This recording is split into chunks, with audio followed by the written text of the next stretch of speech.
In this video, I'll show you how quickly you can create internal software tools within your organization using low code.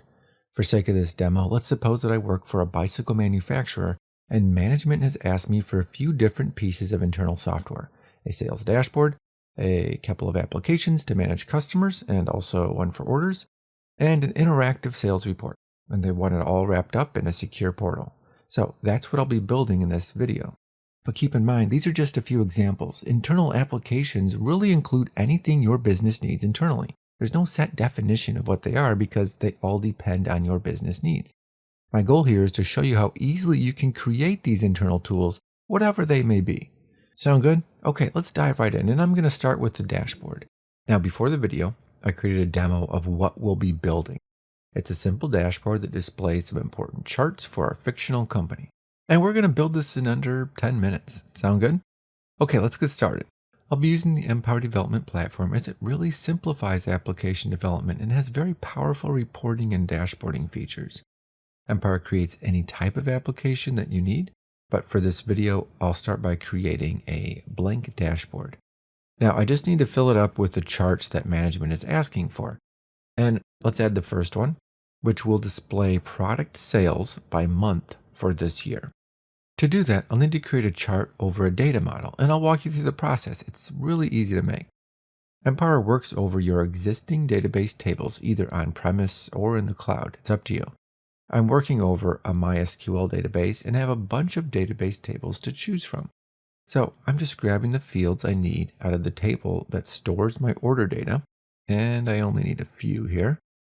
Then I'll join out to a couple of other tables, my product table and the months table, and that's just so I can grab the product and month names for my chart. Then I'll just need to add a few dimensions which determine how the data will be grouped and organized within the chart. Okay, so that's done. And now just one more thing.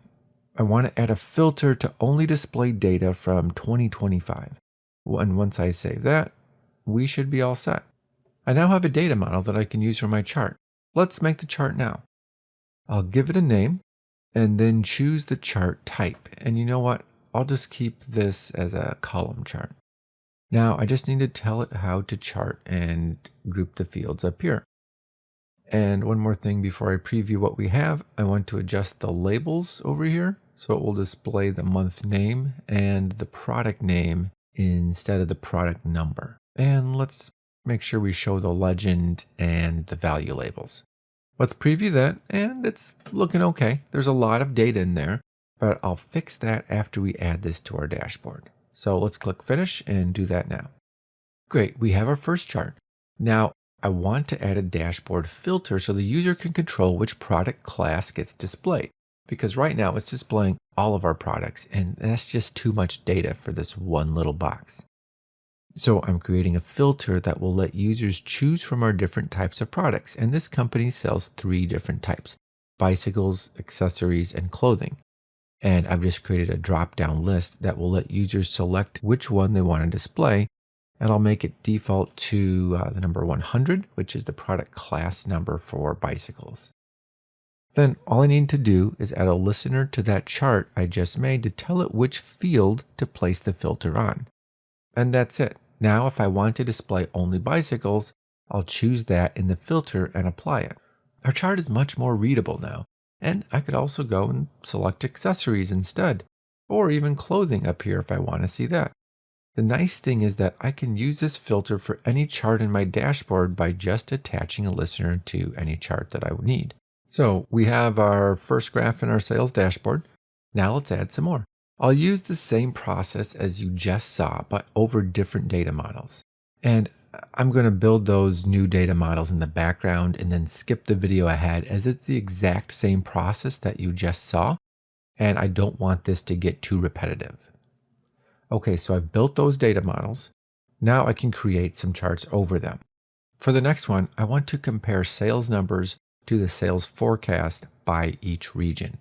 I've selected the data model that I need and can then configure my chart.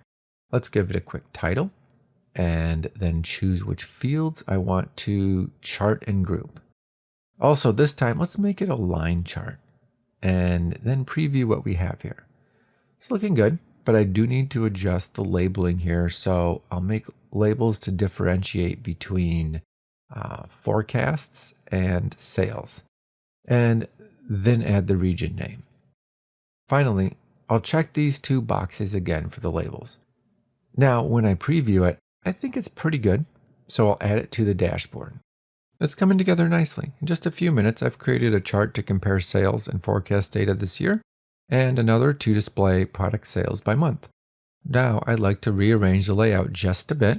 I'll shrink these two boxes up here and move them next to each other. Then I'll add another box, and we'll need to resize that and drag it up top. Okay, so now we have the layout set. Let's add the rest of the charts. And for sake of time and making sure this doesn't get too repetitive, I won't walk you through each one as it's really the same process just over and over again. I'm just choosing different chart types. So I'm just going to quickly speed through these. This first chart will show how close we are to hitting our sales goals this year. The next one will do the same thing, but I'll break it up by product class, so our business leaders will be able to see how well each type of product is doing this year. And our last one will give an overview of the status for each order. So it will show management how many orders were delivered, how many have been shipped, are still processing, or how many have been returned. And that will also help them identify problems with products, say if they notice an uptick in returns for one type of product. Now I want to be able to filter these last two by product class, so I just need to go add a couple of listeners to that existing filter. And I'll make sure that I'm putting a listener on the product class field for both of those charts.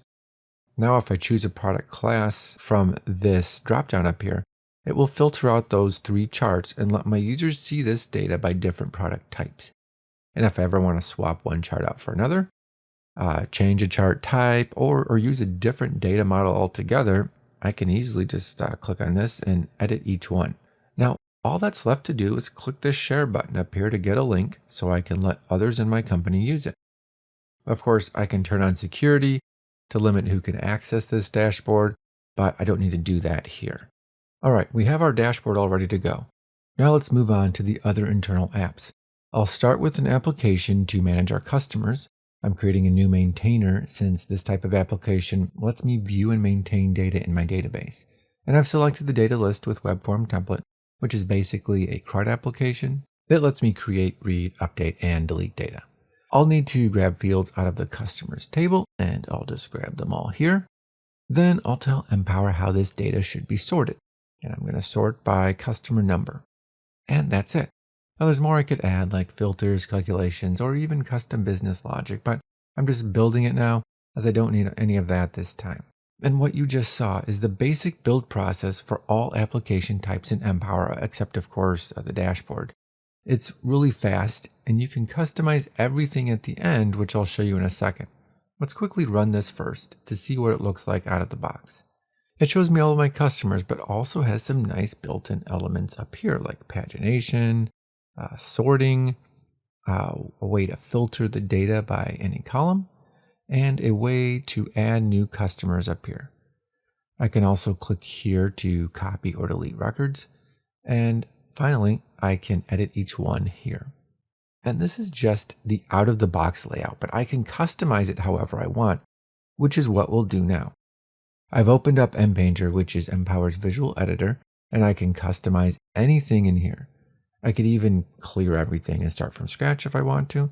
And you'll see on the left that I have a bunch of options. I have all my fields, I can pull in other data, and I can add a bunch of different components.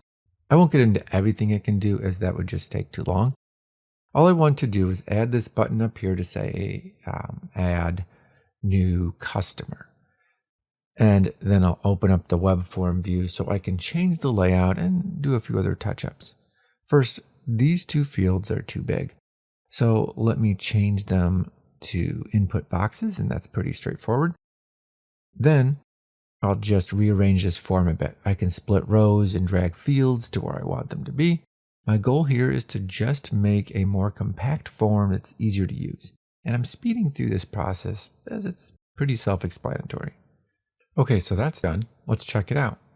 I have my button up here that I changed, and if I were to click on that, I can see my form, which does look a lot better now. And it's the same form for updating records as well, as you can see here. All right, I now have a web app to manage customer data. Now let's create one to manage order details. I'm going to go through the same process as you just saw, just giving it a name and using the same template. I do need to use a different table, the order header table, and I will once again grab all of my fields from it.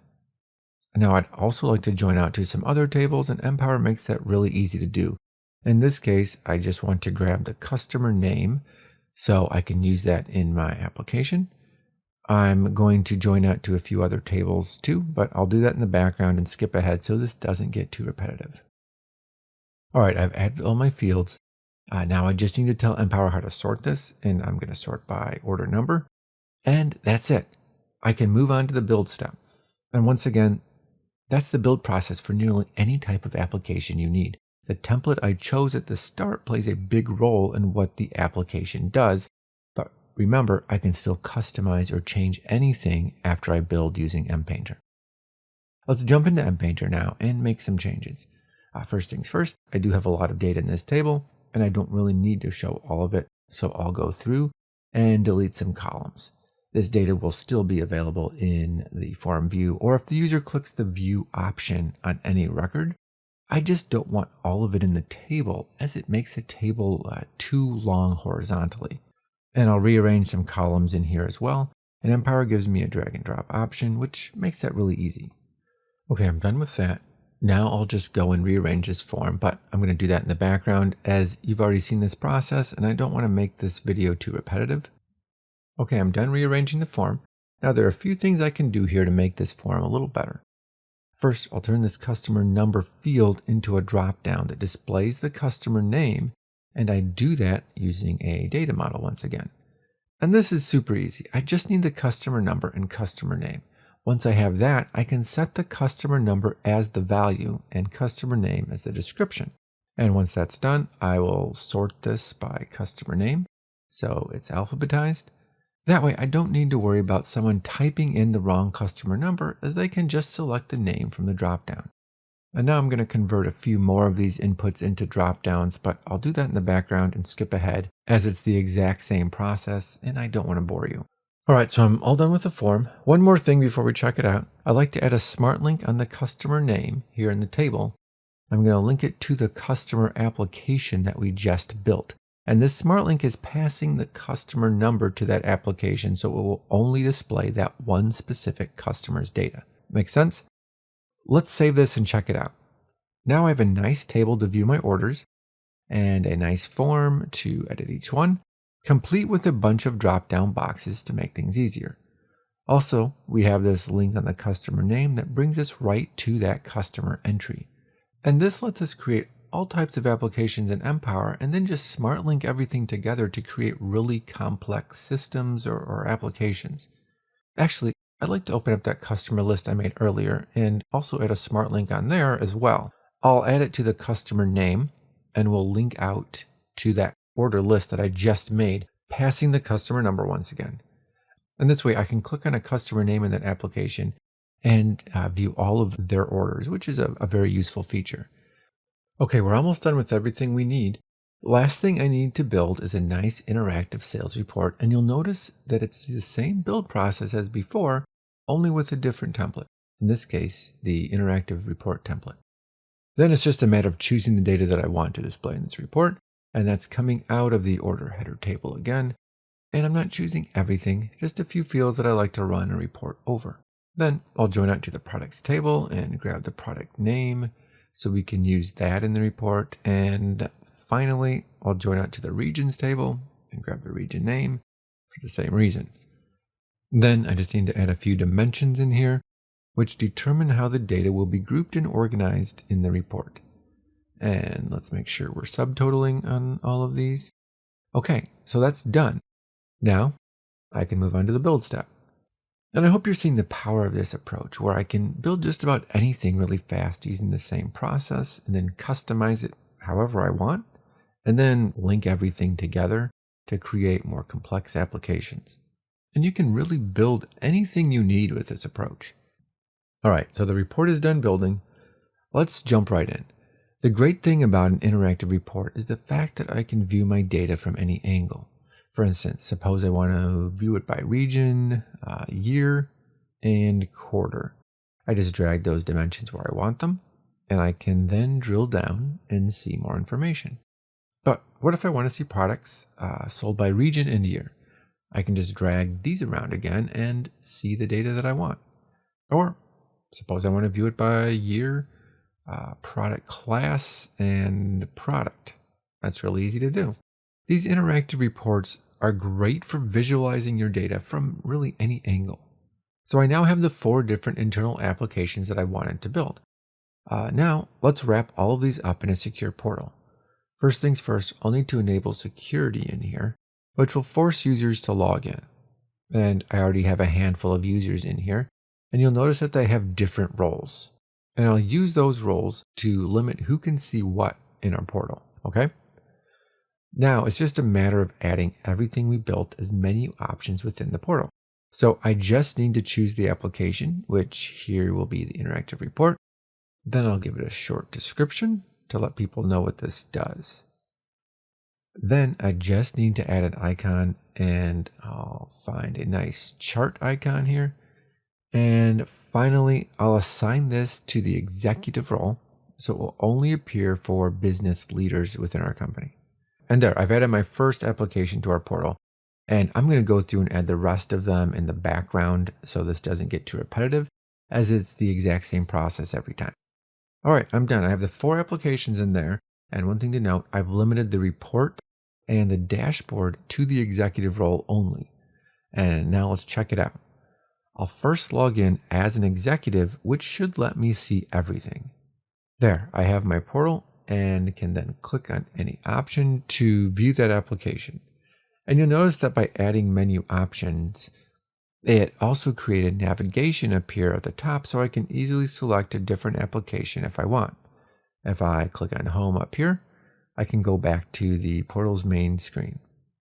Now let me log out and log back in as a regular user who should only be able to see 2 options. And you can see that I only have access to the order and customer maintenance applications. So this is all working well. So I've created the 4 internal applications that my business needed. And how long did that take? Less than 20 minutes? And I'm only scratching the surface of what I can build here. You can really build anything. And I'm hoping you got a sense for how quickly you can create internal applications of any type for your business. If you'd like to learn more or set up a demo, visit us on the web at mrc-productivity.com. Thanks for watching.